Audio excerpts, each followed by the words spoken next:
Would you walk into a restaurant after 7 o'clock in the evening wearing shorts? Do you always keep control of your temper? Would you take off your hat before shaking hands? Are your shorts tailored? Would you change your shoes in a car park? Tough questions. But if you want to be a member of Chipping Sodbury Golf Club, you need to know the answers. I've read the club's etiquette guide, so I'm up to speed. You don't change your shoes in the car park. You do take off your hat before shaking hands. Tailored shorts are desirable. You don't get cross, and only in exceptional circumstances would you wear your shorts to the dining room after 7 o'clock in the evening. What exceptional circumstances? Your trousers had caught fire? The death of a hated monarch? Anyway, fully briefed, shirt tucked in, I paid the club a visit. Right, so here you can see our first tee, our 10th and our 18th. Is this the 18th? Yeah, the 18th green. Yeah, it's a really beautiful spot. So how do you become a member of the club? Well, you used to have to be proposed and seconded Yes, I even had to sit an interview. and yes. have an interview. They don't have interviews anymore. A lot of us join because our husbands played, and so we don't want to be golf widows. If you can't beat them, join them. And when people break the rules accidentally, do some people get very angry or? Occasionally. Yeah. Some might, yes. Some Right. But, on the whole, no. You're Yes. talking to the ladies now, Mike. And sometimes the gentlemen are slightly more Quite, not forthright. quite are they? gentlemen sometimes. Yeah, Right. it was a gentleman that put me right with regard to taking my buggy between the bunker and the green. I don't think it was being rude in particular, he was just shouting to make it known. Okay. So there we go. Direct. Yes. Nice manners. Here, as in so many parts of the manners world, there's a gap between etiquette guide and reality. I wouldn't suggest for a second that standards have fallen in Chipping Sodbury, but there does seem to be a new spirit in the air, a new flexibility about the rules. Wendy, Naomi and Isabel took me to see Mike, who runs the golf shop. There used to be a lot worse. It's been tempered down a little bit. Well, what was it at its worst? It used to be no jeans, t-shirt, a lot of different things, but now golf clubs have seen that would limit their marketability. So dress codes that have been watered down quite a lot, actually. And do you think that's a good thing? I think it's been market driven, really. There was quite a lot of discussion at the time when they were considering allowing jeans in the clubhouse. There was quite a few of us didn't like it. Right. But on the other hand, there were some that felt it had to be relaxed in order to get people into the club. So I think it's a shame. I like tradition, and I like to see people kitted out properly. Well, I would have to say that it was stipulated it had to be smart jeans. Yes, not ripped. I'm for smart jeans. So am but- I. And how do visitors respond when they're picked up on a point of etiquette? Well, I think most of the time, if it's put nicely, then it's okay. Right. I mean, such as if you hit a ball and it's heading towards somebody else on another fairway, it's etiquette to shout for, and if they don't, then somebody would perhaps go over and speak to them about it. Thank you very much for shouting for. That nearly hit me. You know. I did have an incident actually quite recently with a visiting club. She did take her cart between the bunker and the green, and I just said, very politely said, I did that once and I got shouted at, and I'd hate to have you in the same position. And that was the way you put it nicely. Yes, you're putting it Yes. obliquely. What would you say that with all of the rules in terms of what you dress in certain places, what are they for? What's the reason for them? I think it boils down to standards. That's It what boils I keep down to saying to my standards. husband when he doesn't shave in the morning. Standards. I find standards a difficult word. Whose standards? If we've learned nothing else in this series, we've learned that manners are in a constant state of flux. In our first episode, we talked about how modern manners evolved over centuries. There was the formation of a set of habits. Think of this as developing a second nature, Steven Pinker said. First nature is to behave like an animal. Second nature is self-restraint. Now there is what sociologist Kaz Wouters has called third nature. So comfortable are we with the idea of self-restraint that we can wear skimpy clothes without being ravaged, engage in banter without a knife coming out, that we've been going through a process of ditching old manners we don't need. Here's Professor Pinker again. part of the development is to retain those aspects of manners that do seem necessary for us all to get along, while jettisoning the ones that maintain arbitrary differences in status. And a lot of the changes in manners that we have seen in language, in dress, have been leveling hierarchies based on status and wealth. So, for example, in languages that have two forms of the second-person pronoun, you and thou in earlier stages of English, or tu and vous in French, there's been more and more use of the familiar pronoun, the thou or the tu, for people of different statuses, so that a child addressing a parent or a sales clerk addressing a customer can use the familiar form. Instead of being simultaneously a marker of social distance, namely, are they a stranger or are they an intimate, and hierarchy, are they superior or inferior, now those forms of address are reserved for social distance. Much the same way that in English-speaking communities we would address someone on a first-name basis now, not if they were inferior to us or superior, but rather just whether we know them well or they're strangers. So essentially the hierarchical aspect of manners is in decline, but the more egalitarian conventions that everyone understands and creates an environment where people can be confident about interacting, those are the ones that are surviving more strongly into the 20th and 21st century. Exactly right. And so some of the conventions that seem to serve no purpose other than to make life more stuffy and formal began to unravel. But the unravelling is a murky business. Becoming less formal sounds great. We'll just hang on to the rules we need to keep life civil. But who's in charge of that process? How fast is it going and where's it heading? At Chipping Sodbury Golf Club, they're feeling the effects of the manners turmoil. In the Players' Bar, Craig, the deputy greenkeeper, sits in his tracksuit. I think that is the general consensus for everywhere as well. If you start stipulating you can't wear this and you can't wear that, you start pushing people out, basically. And at the end of the day, you know, it's still a business and we've still got to make money. So essentially the club rules have to a certain extent, conform with the broader consensus in society. Yeah, definitely. In the other bar, the Lounge Bar, the club's senior members were having lunch. Here, people worry about protocol. They don't want manners to change. This is the standards lobby, so that if, for example, you're picked to represent the seniors team, you're expected to behave in a certain way. Jim explained to me how such a day works. You have a coffee beforehand, you play 18 holes of golf, everybody sits down at the same time with jackets and ties. And this, I'm thinking now, is tending to be possibly eroded. There's talk of doing away with the meals after, the jackets and ties.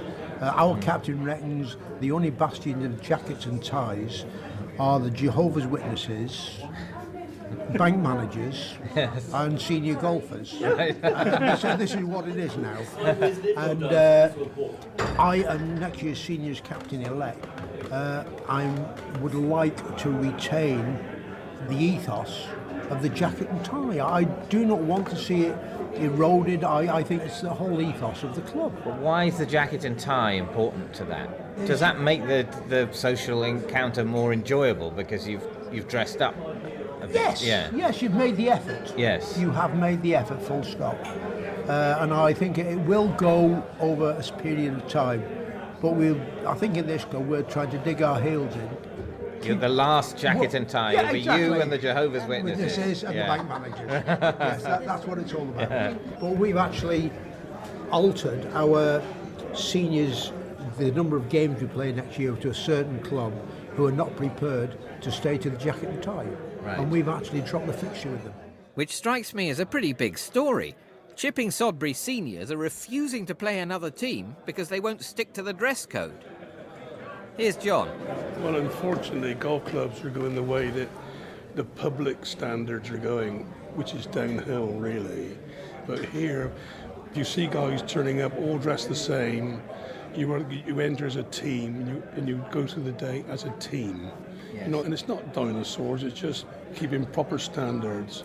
The people, perhaps it's people of our era, perhaps those coming on behind, who've gone through this phase now of anything is accepted. When they become seniors, all this might be a thing of the past. Because I feel almost cheated that so many of these conventions are going, because I find choosing clothes a minefield, because I don't think anything is accepted. I think you go to lots of social occasions now and there isn't an official dress code, but there is a dress code. Really, people can turn up and you can find yourself wearing the wrong sort of thing. You're too smart or not smart enough or whatever. And we're going from a world where you had these rules that everyone knew and everyone could follow to a world where you have to guess, and where the chances of you being adversely judged for wearing the wrong thing are massively magnified. At least, here, if you're supposed to wear a jacket and tie for an occasion, and if you wear a jacket and tie, you're wearing the right thing. If someone doesn't, they're a rebel. They want The difference not, here is yeah. we are a members club, and therefore we expect the standards to stay because we are the members. We own the club, we run the club, we want proper behaviour.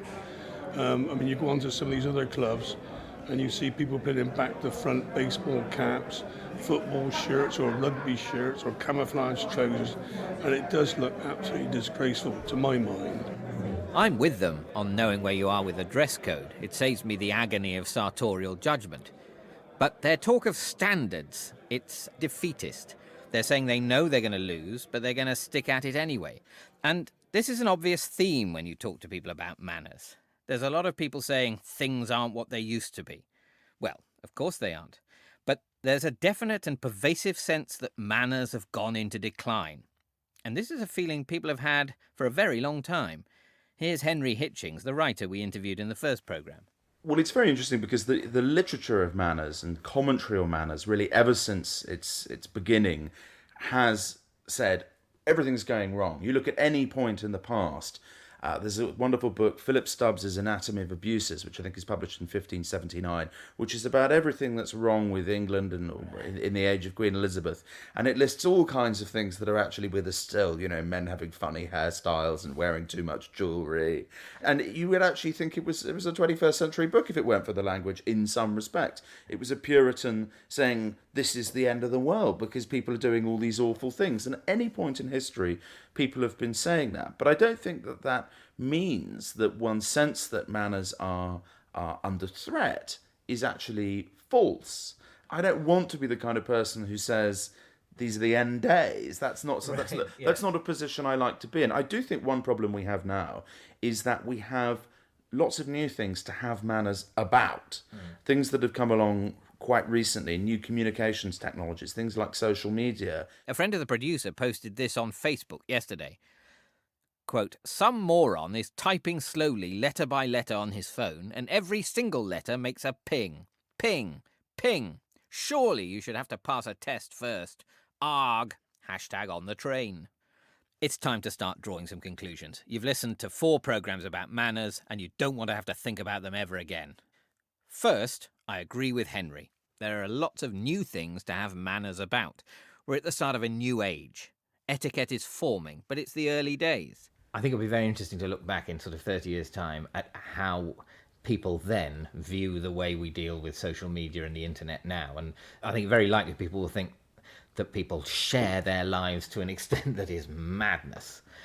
Might even be referred to as a period of, those 10 years of insanity where everyone showed pictures of themselves drunk all the time, and that, and then everyone got a grip in 2023 and decided, hang on, there are private things and there are public things. One thing to say is that manners started to be codified when society became more urban and when people started to congregate more and be more aware of social interaction, and perhaps be more conscious of personal space and of the pleasure of quiet rather than quiet being the default setting. Suddenly it became something to be sought after, for instance.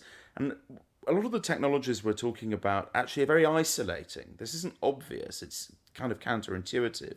But being a really heavy smartphone user can be quite an isolating social experience. And I think that's why there's this perception, one of the reasons that there's this perception. Yes, manners evolved as a way for people to interact when they're in the same place together. So the perversely self-centred world of social media presents a challenge. Conclusion number 2. While we have on the one hand the Standards Brigade, we also thrill to bad manners and have done for centuries, from Bedlam to the Beano and now Big Brother. Reality television, I think, relies on this excitement about transgression. It allows people to behave in a way the real world frowns on, and we enjoy frowning. I went to see Richard McKerrow, who runs a company called Love Productions. It made Benefit Street, Channel 4's headline-grabbing series, and it produces The Great British Bake Off, ostensibly a gentler programme. But still, we watch it because you can see people being rude about other people's cake in a way which would be deeply transgressive in real life. One finds appealing things that are out of our comfort zone. You know, when we make television, we love moments when people forget the cameras are there. There's a famous cameraman I will always work with, and he says, when he's addressing the team, the moment that you feel you need to put the camera on the ground is the moment you need to carry on filming. Yes. Presumably, he knows the audience want to see things that we're not really allowed to see, or see behaviour that is somehow titillating or exciting. Yes, they want to see the parts of people's lives that people don't want to reveal. The rude parts. Yes, yeah, I always think that if you had a sort of master key to walk down a street, you would go into every house. If you could secretly go into every house and just have a look round, and it was no crime or anything, almost anyone would have a look, just to sort of go, who are these people? But there is a lot of rudeness on television. The judges in the various reality shows, we delight to their rudeness. Craig Revel Horwood being extremely ungallant about an elderly lady dancing. That's what people tune in for. Similarly, you know, Simon Cowell. In Bake Off, Paul Hollywood can be described as quite tough, but he's just being direct. Sometimes I think people can mistake directness for rudeness. I mean, there must be a way of saying, I'm sorry, but the cake that you've just baked for me, David, I just really don't like it. It's been poorly made. Well, I think there is if you're Paul Hollywood, because that's fair enough. He's judging a baking competition. There's no point just saying, well, I say all the cakes are delicious, so hooray for everyone. You don't have a competition. But if you're, you know, a vicar that's being asked around for tea, the world has not been made a better place by saying, this scone is dry and I'm not eating another mouthful of it. Even if you say, I'm terribly sorry, but I don't think that this scone is very nice, so I'm going to stop eating it. That's really an awful moment, and the world is a better place if that's not said, and yet the person carries on into the world blithely making terrible scones. I think most people would accept that the improvement of the host's scone bakery is not the priority. The priority is their feeling that they've made a nice thing. Yes. And that's absolutely contingent on a lie.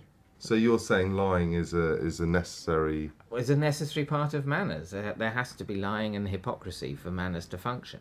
I think it's how you express that. If you allow someone to go out into the world believing they're a fantastic scone maker, and they're clearly not, then you've let them down. You've let them down with your good manners. Do you think there's a percentage of the viewers of Benefit Street who, notwithstanding the fact that, you know, overall it's a humane piece about people in extremis remaining very civilised, but who are nevertheless watching for moments of rudeness, moments of bad manners? I genuinely don't think they're watching just for those moments in Benefit Street or similar programmes. I can't say that people aren't titillated by moments, but in the same way when they see Gordon Ramsay shouting at someone, or Alan Sugar being rude on The Apprentice and being direct. Yeah. But I think that if, for example, Benefit Street was just a whole hour of people being rude to each other, I don't think the audience would come to it. I think it's because it's got many, many, many different layers, but ultimately, perhaps those moments of rudeness remind us that actually what you're seeing is true and authentic. I think people like television when they genuinely believe this is happening and they're not thinking about the cameras having been there. So it's not about one person being rude to another, it's about this is really happening. This is really happening, this is really true. And the moment it starts to become a kind of contrivance, I think when a programme knows it's a parody and it plays on that fact, then it's convincing and then it's entertaining. And to a certain element, parts of Strictly are like that. There's the expectation that Craig will say something nasty and he plays up to that, and the fact that that's slightly contrived is part of the fun of it. But I take your point that the original thrill of rudeness on television is thinking, oh gosh, it's like seeing someone having a row on the corner of the street. You would actually pause and listen to them slagging each other off. And you go, that's real live drama. But then the inclination in television is to try and recreate that and to sort of tap that person on the shoulder and say, we liked it when you said so-and-so was an asshole, so maybe... And then before you know it, they're doing it 5 times an episode and everything rings a bit hollow. Yes. And a third conclusion. We're still fascinated by the manners of the aristocracy. The Reverend Kate Botley is vicar of Blythe, Scrooby and Ranskill in North Nottinghamshire. She's also known as the Gogglebox Vicar because she appears in a Channel 4 programme of that name. The thing about being a vicar is you get invitations to dinner from all sorts of people, and I got one this week from the Lord and Lady of the Manor. And the last time we went for dinner, I briefed my kids, we've got 2 kids, and I told them that, you're going to have dinner with Lord and Lady Buchanan, so you must be very careful about how you behave and what you do and all that sort of stuff. And we got there, and little did I know that Lady Buchanan doesn't really care for those kind of conventions in that extremely posh-like way. So actually what you find is the more posh somebody is, the less they sort of seem to care about that stuff. Because no one has ever looked down on them, so they do what they like. Exactly. So my granny, my working class granny, who insists you have a saucer and a doily, who never went to school and was in service and stuff. So we got to Lord and Lady Buchanan's, and they saved the entire meal off paper plates and plastic forks. My kids were looking at me going, what is this, Mum? Because we're sat in this, sort of grand stately home thing with paper plates and plastic forks and... Who is ever going to say, what's this, Lord Buchanan? And then we had cups of tea in the family silver goblets. So we had paper plates to eat off and plastic knives and forks, and then solid silver goblets with tea in. That's very interesting, because I've had this theory that in the world of sort of one-upmanship manners, the manners that the negative manners, not the manners that's there to make everyone feel comfortable, but the manners that's there to divide, that they're to make you feel better than other people, or that it's the middle classes that are made to suffer. That those are the people who are made to perpetually worry about how they eat, how they behave, what fork they use. Is that what you found? Yeah, it feels like that. And I find myself going into situations where I think it's going to be frightfully posh and I'm going to have to really watch my manners. Yeah. And then actually it's fine. And then I go into other situations where I think this will be fine and I don't need to mind my manners. And I cause a massive gap. I think some people would say that the manners of our society are less restrictive than they were. And obviously they are in some ways less than in the Victorian era. But in other ways, they're sort of more worrying and restrictive because they've turned to like stealth manners. Well, you don't know how to negotiate it, do you? You don't know where to go with this. Whereas when there was sort of these kind of Victorian rules of where everyone knew where the boundaries were, everyone knew where the parameters were. But now it feels all a bit all over. Even our Prime Minister's going, "Call me Dave." Yeah, no, I quite agree. At least keep the dignity of the office, I think the role of the aristocracy in this is fascinating. In many ways, rules of manners were something they started in the royal courts of Europe. Having weird and abstruse rules of behaviour was how they separated themselves from the bourgeoisie and the peasantry. It was another line of defence against social mobility. There was wealth and power, but also, like an extra moat, the right way to behave. But the bourgeoisie are cunning, and as well as getting wealth and power, they learned all these rules.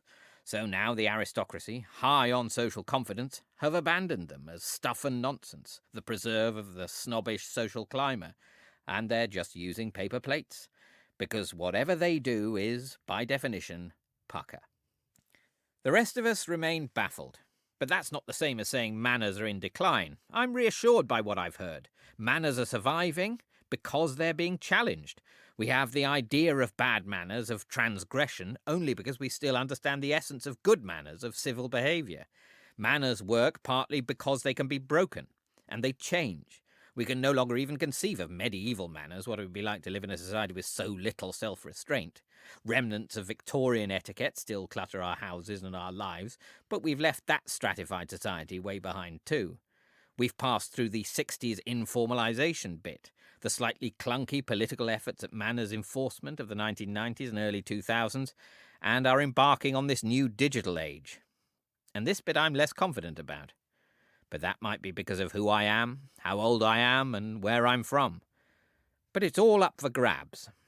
Here's Jeff Mulgan, who we heard from in Programme 2, and who has researched and written about the idea of civility. When Britain's cities grew dramatically in the 19th century, there was a great sort of pressure to reinforce standards of behaviour and civility, Victorian politeness, the anti-temperance movement, the creation of the police and so on. And on the one hand, that was a fear of, sort of disorder and indiscipline, etc. And of course it brought with it huge hypocrisy as well, where you had this surface level politeness, and under the surface, in the home, in the factory and so on, people were treated very badly with rudeness, incivility and so on. And I think ever since we've seen it's right that you should challenge norms and manners, because often they are hiding other things. They may be hiding inequalities of power between people or between the state and the public. And it's really, for the last 100 years at least, this has been a site of rather healthy contest of people sort of push the boundaries of using offensive language or breaking the rules.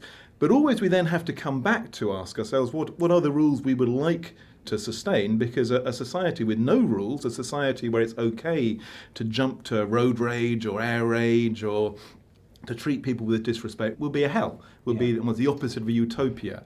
But I think what will never again be the case is the sort of world promoted by the Confucians in China, where there were very rigid rules of manners and behaviour, deeply embedded in a hierarchy of respect of women to men, the poor to the rich, and so on. That world is never going to return, so every single aspect of civility will be, and probably should be, contested. Let's end at the golf club, where I spent a very pleasant couple of hours. As I left the group I'd been chatting to, one of the senior members, Isabel, quietly disagreed with all the talk of standard slipping. It's changing. Sorry, let's say that again. No, Go on. I said I'm one of the oldest members, and I don't think it's such a bad thing that it's changing with the times. One of the things that's changed just before you became a member is that women can become members at all. Yes, and a lady on the management committee as well. You know, not all change is bad. We couldn't play until after midday because I was in trouble for doing that. Really? And what happened? You're essentially a suffragette of golf. Yeah. So what happened? Were you disguised as a man? What did someone confront you? What happened? Oh, yes, it was the secretary at the time had a quiet word, and then I had a letter. And what was your response? Toe the party line. In time, you've been victorious. Yes. So, yeah. Politely challenging the conventions. Thank you. Lovely to meet you. I'm with Isabel. Thanks for your time. It's been very kind of you. It's a lovely place. Manners are in good health because we keep them, and we break them, but then we keep them. Thank you for listening. Thank you so much for arranging such a friendly group of people. Okay. Bye-bye. Cheers. Bye-bye.